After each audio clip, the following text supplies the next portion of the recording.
Well, good morning everybody, and a very warm welcome to another Glenwood Online. It's lovely to be here, Paul. It's lovely to see you, Maddy, because you've not been around for a few weeks. You've been on holiday. So where did you go? Yeah, so we went camping in West Wales for one night. For one night? For That's one a night. big holiday. We had booked to go for 10 nights. Okay. But we had a sort of, a slight sort of unexpected Event. Disaster, maybe you might call Yes. it. So basically what happened was we had a lovely first evening there. Where Tom and Helen actually popped up for a little drink in the evening. Very nice. With a little, it was really lovely. And socially distanced. Socially distanced. And then woke up the following morning and it had been raining. It was pre-storm rain, so it wasn't sort of violent rain. But it was a little bit rainy, a little bit windy, and the boys were very happily playing inside the tent. And we felt like the wind was picking up a little bit. And so David and I sort of thought that we would go outside and just double check the guy ropes, peg out the porch a little bit. Experienced campers. Well, I wouldn't go that far, but pretending maybe. Anyway, so we did that, and as we were trying to make the porch a little stronger, the front of the porch basically ripped off altogether, at which point we didn't have control of the tent, and the tent, or the front section of the tent, flipped over on itself with the boys inside. With the boys inside? Which, I mean, my heart, I mean, it wasn't in my throat, I'm not sure where it was really. But at no point did all of the pegs come out of the ground. So the tent was firmly secured in the ground at all points. And you were about half a mile from the cliff edge, yeah? It was a cliff-top campsite, which I think we'll rethink in future. Yes. Before we go to a cliff-top. Mistake. Yeah, First exactly, mistake. exactly. Yeah. I think maybe next time we'll do a little bit of a recce of the campsite before we go. We were sort of in a sort of mad dash rush to book, the last spot in a campsite, which I think was the case really, and everybody was trying to book something in July for August. So where did you end up then? So we ended up, family saved the day.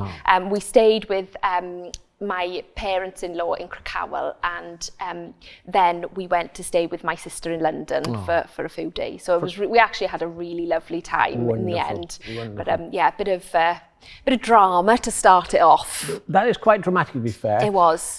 But I don't think you've ever had a storm named after yourself, have you? I haven't. No, Have you, Paul? I have this last week, Storm Francis. Wow. I know, and it was a big storm. So if you go for it, might as well go for it. Absolutely, absolutely. Yeah. Well, Jane and I, 2-3 times have been to France, and one of the things I've learned is that it's good to say you're Welsh when you're in Europe. Yeah. Now, obviously, you won't let me be Welsh, Dave, or Jane won't let me be Welsh because it's for England at rugby, so that's it. But I do say I'm Welsh because you get a better response for those who know about Wales than if you tell me you're English. Absolutely. But it is difficult sometimes trying to explain people from Wales because some people just don't know where it is. And got a little funny clip here. The BBC put it out as one of their trailers before the Rugby International, so we thought we'd just show it to you about Wales abroad. Great. No, I'm not from England, I'm from Wales. But you sound English. Wales? You've never heard of Wales?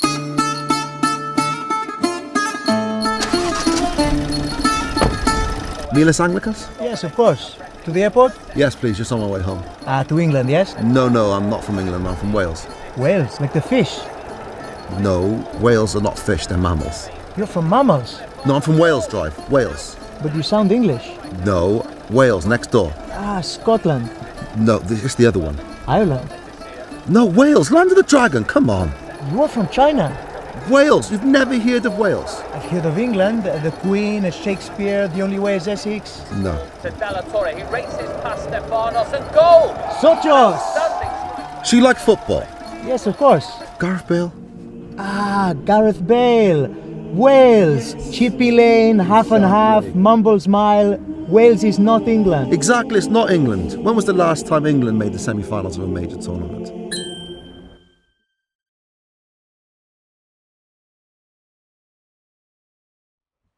Well, I enjoyed that. I thought it was a good laugh. and hope you did as well. So we're starting a new series this week, and it's going to be looking at some characters in the Old Testament, and it's called Inspired Imperfection. Oh, that sounds good. Nice alliteration, Paul. Very nice alliteration. What does it mean? Well, Maddy, you're going to have to wait about 20 minutes because I'm going to be speaking. Brilliant. But for you now, you're going to have to wait about 3 days. But anyway, why don't you tell us what's coming up? Okay, so we've got a reading of Psalm 139 first of all, and then we've got a song, and then we're very lucky to have a video of Ian Loynd from St Tailo's, the head teacher of St Tailo's High School. St Tailo's have been so good to us at Glenwood.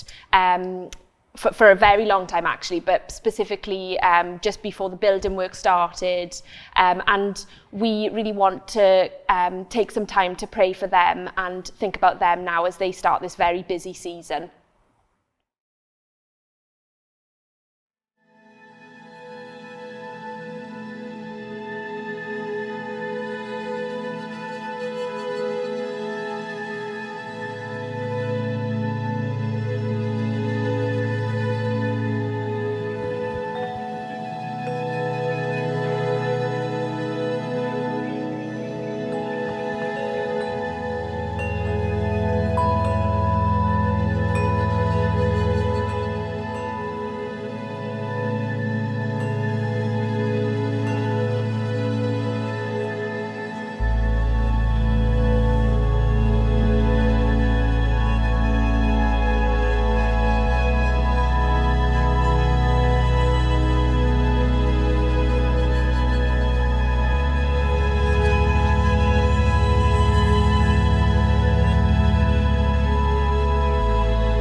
strength for today and bright hope for tomorrow.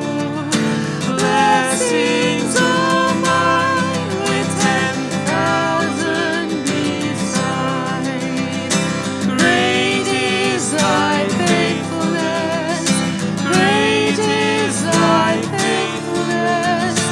Morning by morning, new mercies I see. All I have needed, thy hand has provided.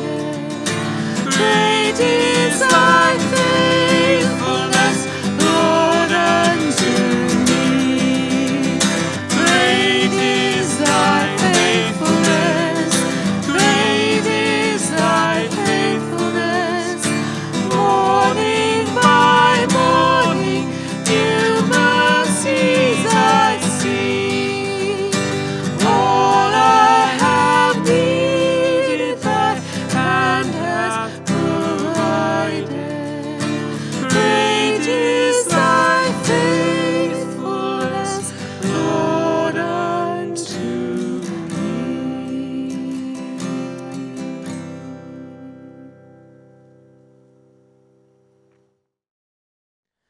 Well, hello, my name's Ian. I'm the headmaster at St Teilo's Church in Wells High School, just round the corner from Glenwood, and I'm delighted to be able to film this piece and share with you a little bit about our school.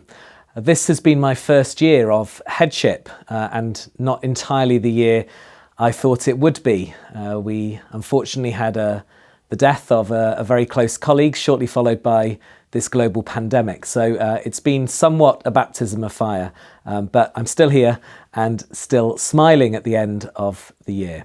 The school closed its doors to students on the 20th of March, and that was a really difficult thing to do because, of course, schools are lively places full of joy and laughter and noise.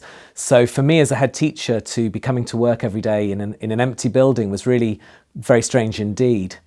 Lockdown was difficult for so many of our families, and I was deeply proud of our staff and how they responded to that challenge, and also the young people who just got on with things and really played their part to keep communities safe.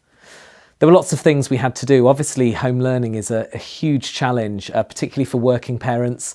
And that was a learning curve for us. I think as time got on, we got better and better at how we use technology to engage children with their learning from home. But there were other more important things for us to do as well. During that lockdown period, our staff made over 31,000 telephone calls to parents and to children. So the connection was never lost. The relationships were never allowed to go out. We stayed very much in touch with people.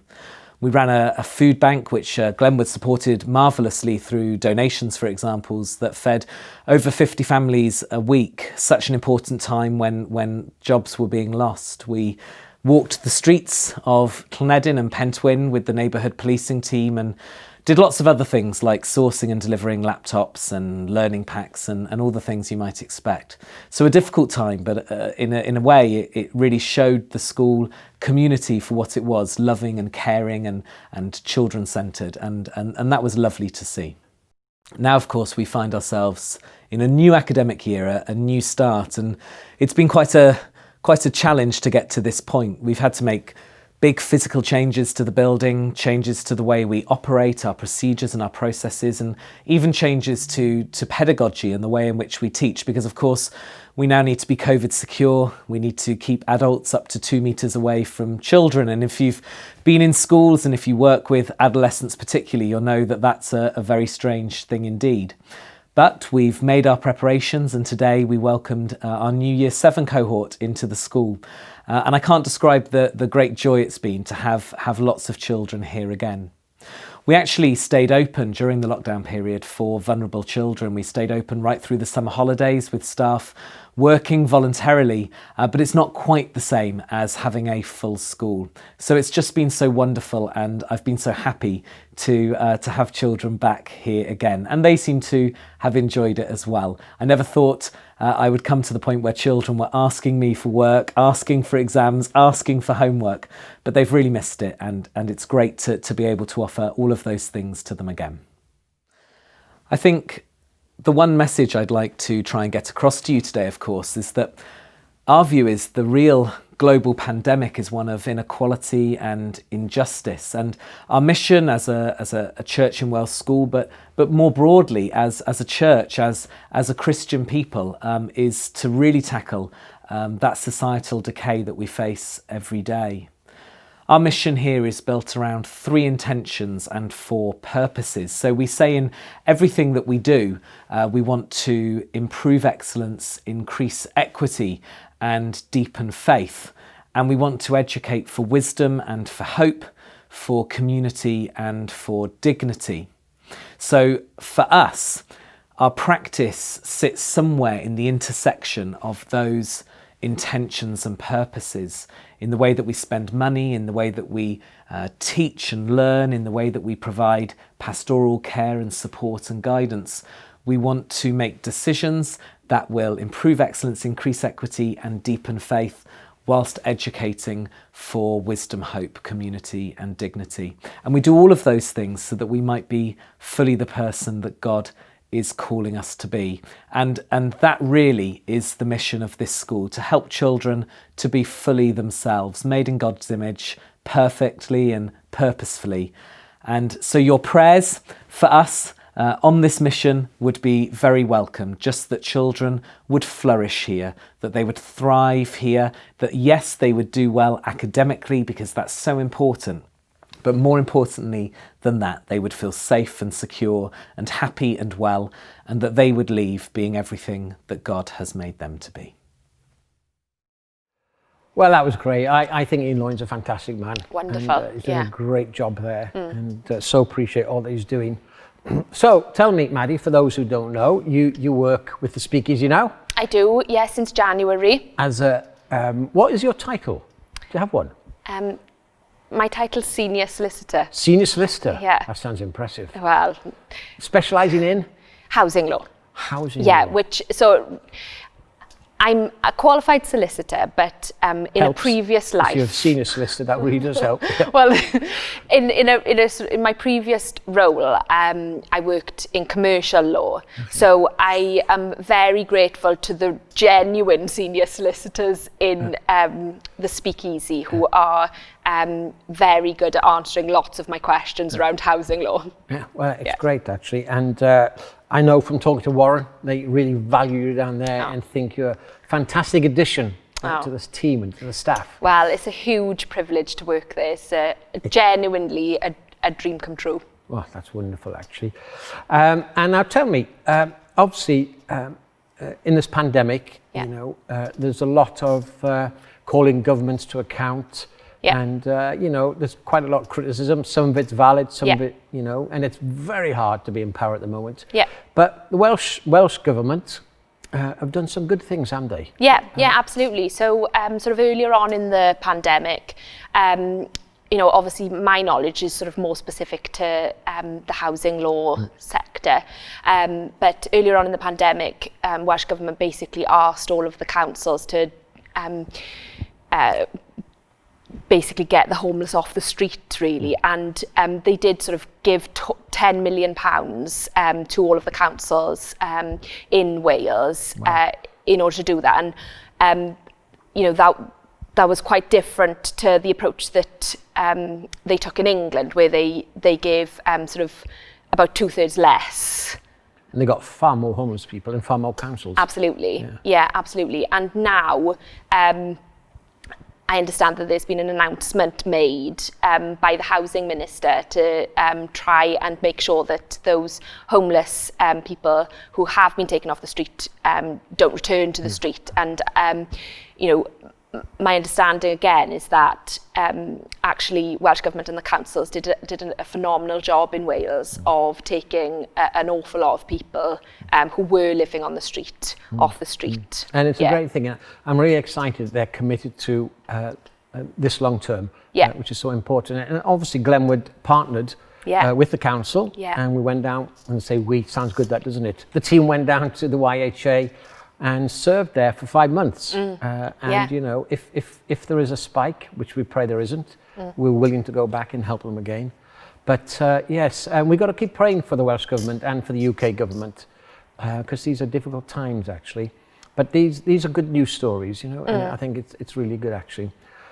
So do you want to explain, Maddy, what's coming up? And then I'll just say one more thing. Yeah, so we've got a song next, and then your talk, Paul. I know. On Inspired Imperfections. Excellent. Do you know what that is yet? No, I'm waiting for 3 days' time. 3 days' time, you'll find out. I get to find out. Excellent. Well, before we do that, I thought we'd just have a short video reflection, which will just help us to just take that space to stop and reflect. So this is the video.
a good, good Father. It's who you are.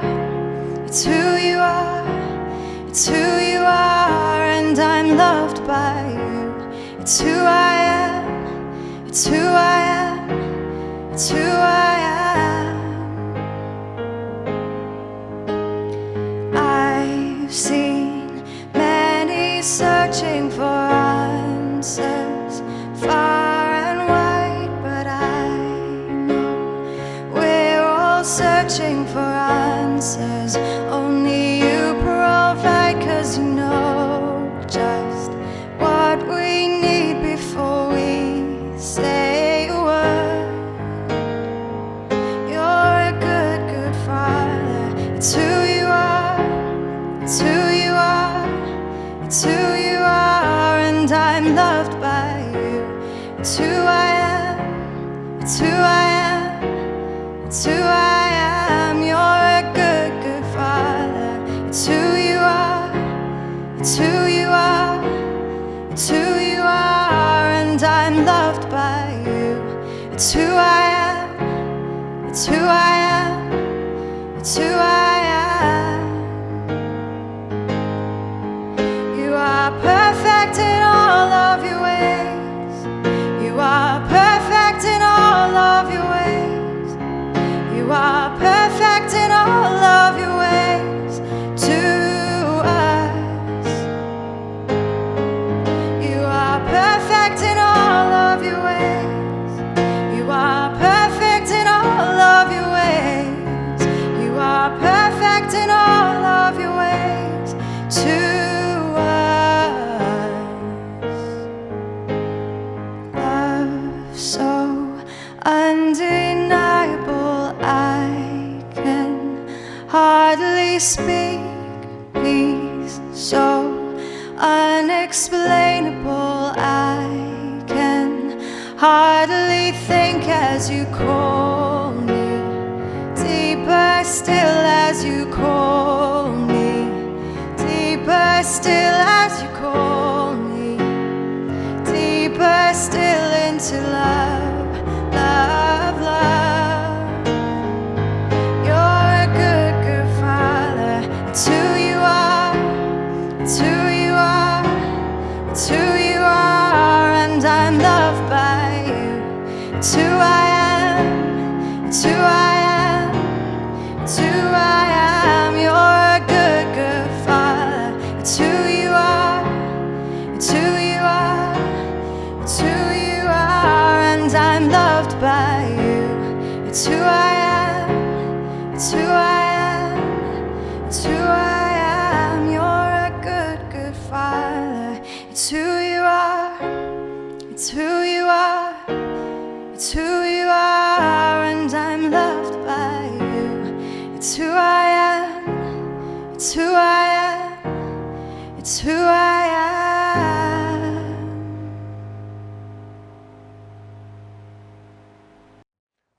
Looking back over my life, there have been some quite significant events in the history of the world, so to speak. One is about 5 or 6, though I don't remember the event. In the early 60s, Russia and America came very close to having a nuclear war, and all that would have happened. And when I was about 18, I picked up a book written by a group called the Club of Rome, and they'd looked at the natural resources, oil and gas, and were predicting when they'd run out. And I think, if I remember correctly, it was about 25 years, and that really scared me. So much so that I thought, what's the point of learning to drive if there's not going to be petrol around for much longer? So I delayed my test until I was 21. And then I do remember the miners' strike, and I do remember the 3-day working week and the blackouts that went on and mass unemployment. And more recently, of course, the invasion of Iraq.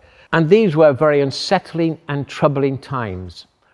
And we think there's been nothing like it. But I have to say, with this pandemic over the past 6 months, I don't think there has been anything like this before. In this country, they say it's over 45,000 people who have lost their lives. Around the world, it's 850,000 people who've lost their lives. And there's still no end in sight. It's disturbing and unsettling, and we live life on the edge. Is it safe to go out? Is it safe to go shopping? How do we recognize this invisible enemy? We think these are unique times. However, if you go back 2, 3,000, 4,000 years ago, you will discover life that was just as fragile. People lived day by day. So it was an agricultural society in the Middle East in those days, and so therefore you were weather dependent. If there was a long drought or if there was a flood, you don't know if you could produce any crops. If you didn't produce any crops, you would die. Villages would get illnesses, and there wasn't obviously antibiotics, and there was very little medicine, and so life was fragile. And then, of course, if you were Israel, you were stuck for a long time between two superpowers. Egypt on your right, and then you got Syria and Babylon on this side. And occasionally they would have wars with each other, and they'd have to go through Israel, so they'd beat Israel up, and it would be destruction, and then they'd come back and do the same thing again. And finally the Romans invaded, and they were an occupied country. So they knew all about life being on the edge. For the past 4 or 5 months, we've been looking at the Beatitudes and the gifts of the Holy Spirit and the life that Jesus expects us to live and the character that the Spirit will develop within us. And that's been a good series, and we'll continue some of those themes over the year. But we want to dip back now into the Old Testament. And for some people that gets a reaction. Some people really don't like the Old Testament. And in fact, some people don't even read it because they find it too disturbing. And that's sad, because there's good stuff in there if you stick at it. And some people struggle because it's hard to understand. It's a different culture, it's a different time, it's a different world. So for example, you have crazy things like if a man dies and leaves his wife without a son and therefore no heritage, the man's brother has to sleep with the wife and produce heir and a son, so that the line will continue and hopefully the son will look after his mother in old age. Well, that sounds pretty crazy to us. And the things about instructions about ear piercing and length of hair and the food you can and you can't eat, these are crazy weird things. But then there's also disturbing things like genocide and great violence, and we struggle to reconcile those sometimes with the God of love that we know. But it's worth persevering with the Old Testament. It's worth digging into the Old Testament. And it means working hard, but there's a rich tapestry in there which helps us in our modern life with government and power and the abuse of power and how we deal with the foreign and how we deal with the alien. It's all in there. We just have to mind it. And so we're going back into the Old Testament, and I know they didn't experience COVID, but as I just shared, they did live life on the edge, and life was fragile. And I hope we can learn from these people. What can we learn about how they coped with difficulty? How was their faith in God expressed? What did they do in moments of great uncertainty? And to do this, we've decided to examine some of the lesser known characters in the Old Testament, people like Miriam and Boaz and Rachel and Leah. And we're going to explore their lives. And the reason why we picked some a bit more obscure is because if we're truthful, we feel slightly obscure, we feel slightly isolated, and we feel that we may be not as significant, that we are actually insignificant. And I hope that these characters, who explore them, will begin to speak to us. And we're calling this series Inspired Imperfection. That's because we're going to examine lives that have been inspired by God, but also they've got imperfections, they've got weaknesses, and they've got flaws. And we can learn from these because God uses them throughout it all. You have Miriam, who's the sister of Moses, and she was a prophetess. And as they came out of Egypt and they went through the Red Sea, she prophesied. Then when she came out, she wrote this fantastic song, which is in the Old Testament, a beautiful song of victory. But she was very jealous of her brother, and that led her into some difficulties, and we'll see how God continued to use her even despite that. You have Leah, who God used despite her circumstances, and she really struggled with her sister Rachel and her brother-in-law Jacob, and Jacob was very cruel to her. We'll look at Samson, the man with a lot of hair, which I don't particularly like, and we will see how God used Samson with all his flaws and all his imperfections. God was still going to use them. so we can learn from these characters in our modern life. So what are some of our weaknesses today, do you think? Well, there are many, aren't there?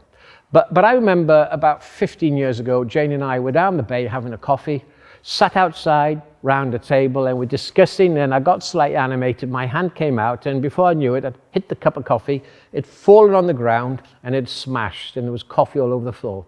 And before Jane could say anything, there was a voice behind me and said, "Hey, bag home, lad. Have you got dyslexic?" Poor Yorkshire accent, I appreciate.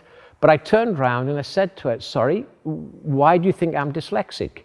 And she said, "Well, the way you moved there was very typical of a dyslexic. I teach dyslexia, I research it." And I said, "Well, funny enough, I've just discovered I am dyslexic."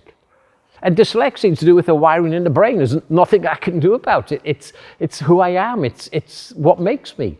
And all of us have genetic and DNA imprints into our lives, but some people try to change that which you can't change. And then events that happen to us, events that scar us and hurt us. You know, my parents loved me, and they demonstrated that love. But nevertheless, as I began to explore myself a bit more, I began to realize that some of the things around parenting, however much they loved me, had damaged me. And I'm still dealing with that today, because these were events that scar. Poor choices we make. People make poor choices, and we look back and we wonder, if I not made that choice, which is a bad choice, what would have happened if I made this choice? Or we have said words which we regret now to people, but it's done damage and we're not brave enough to go back and apologize. Or people have said words to us which have damaged and have hurt, and they've left scars. And all these things build up to create a sense of we feel inconsequential. We feel we're not valued, we're not of worth, and then we think of God, and why would God use me? If only he knew all my flaws and my weaknesses and my imperfections, he wouldn't use me. Well, the good news is he does know them, and he does want to use you. So what do we hope to learn from this series? Well, we're going to be using Psalm 139 as a backdrop to the whole talk. So every week somebody will be reading Psalm 139. It is a fantastic psalm. It's almost like an overarching statement over the whole of Scripture about how God views us as human beings. It's a beautiful poem. And I'm going to read a little bit now, and I want you to read it with me. And I want you to put yourself into the poem. I want you to put yourself and listen to what you're saying to God. So this is it. O Lord, you have examined my heart and know everything about me. You know when I sit down or stand up. You know my thoughts even when I'm far away. You made all the delicate and inner parts of my body and knit me together in my mother's womb. I am fearfully and wonderfully made. I am fearfully and wonderfully made. Your workmanship is marvelous. How well I know it. Fearfully and wonderfully made with a serious flaw. That's us. A few months ago, Patrick Reagan, who spoke on mental and emotional well-being, used the phrase flawsome. We're flawed but awesome. But I really like the statement, inspired imperfections, by a man called Greg Boyd, who's a theologian in America. Any book of his is worth a read, and I'd encourage you to read it. Inspired imperfection. Sometimes I'm sat in meetings and we're just going round in circles and round in circles, and everybody's beginning to lose the will to live. And all of a sudden, somebody says something that just changes and speaks into the situation and breaks in and changes the whole atmosphere and the direction of the meeting. And you will often say to that person, "My, you were inspired then." Or when you go to an art gallery, or you see a painting, or you listen to some music on the radio, and you listen to it, and you just think, when that person wrote that, that was inspired. Well, when God created you and I, he was inspired. We're the result of God's inspiration. The image you see behind me is one we've used before in Glenwood. It's the broken pot. It's called kintsugi. And it's a Japanese tradition whereby they take something that's broken and they put it back together again using glue infused with gold. And so when they finish it, in their culture, the pot that is broken and healed and restored is of more value than the original. And God has inspired us, and we have our imperfection, but he's put us back together again with gold thread. And so therefore I hope that as we go through this series, we look at Miriam and we look at Leah and we look at Samson, I pray that their lives will inspire you to know that God loves you and God wants to use you despite the imperfections and because of the imperfections. Oh, thank you so much, Paul. Pleasure. It really was a profound message, and it means so much to focus on the fact that God is strong in our weakness. And I'm really, really looking forward to the next few weeks. Actually, I'm looking forward to it as well, actually, with the different speakers, and it's a great team we've got, so I do enjoy it. So, anything planned for this week? Back to work? And back to work. Children back to school? Oh, and David's 40 on Wednesday. 40? Yeah. You kept that quiet. Oh, David, we could have sang happy birthday, couldn't we? We could have, Yeah. but it's not actually his birthday today. No, it's not. Wednesday. So we might do it next Sunday. Oh, David. I think somebody's in trouble when we go home. I think so too. Yeah. It is the key thing that's happening for me this week, It though. is, That's it's how I was just key. being honest. Well, most men, midlife crisis. Soft sports car, soft top sports car, he'll buy. No. Yeah, he's not like that, is he? I work for Glenwood. Well, I hope you're going to have a good celebration. Yeah. You going out? So I think we're going to, obviously the boys will be in school, so I think we're going to sort of just have a meal together, the four of us, on Wednesday, but then we're going to go for a night away next weekend. Oh, very nice. I know. Very pleasant. Not in Yeah. a tent, though. Not in a tent. Not in a tent. Wonderful. Well, I think all that remains to wish him a happy birthday Yes. and to say goodbye. Yes. Goodbye, everybody. Have a good Goodbye. week. Yes, bless you. Some sad news has happened since we recorded this service. Many of you know Ronnie Lockwood, who has been part of Glenwood for over 40 years and lived with Robin Di Parsons for longer than that. Last week, early on Monday, he suffered another stroke and was taken back into hospital. And sadly, on the early hours of Friday morning, he passed away. Rob and Di were with him and held him in their hands as he died and prayed over him. Jane and myself and the rest of the leadership team are very sad at this loss.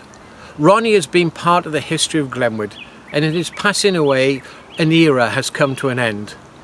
He's been an active member of the church for many years. He was a faithful worker down at Towns and served the homeless week in and week out.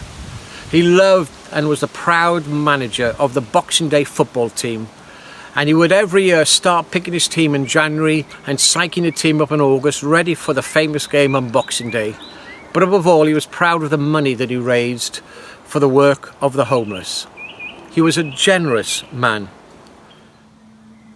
He also took great fun in stealing people's keys, especially my keys, and he took great humour at that, and he would do it often and thought it was hilarious. So from now on, every time when I lose my keys, which as you know will be often, obviously Ronnie will be in my mind then, thinking he's obviously done something with them at the moment. It is reassuring to know that Ronnie is in the arms of loving Jesus at this moment. Please remember Rob and Di and Katie and Lloyd and the family as they grieve for the loss of a dear family member. Pray that they may know the peace of Christ and be held in the loving arms of God. And now the Lord bless you and keep you. The Lord make his face to shine upon you and be gracious to you. The Lord lift up his countenance before you and give you his peace. Amen.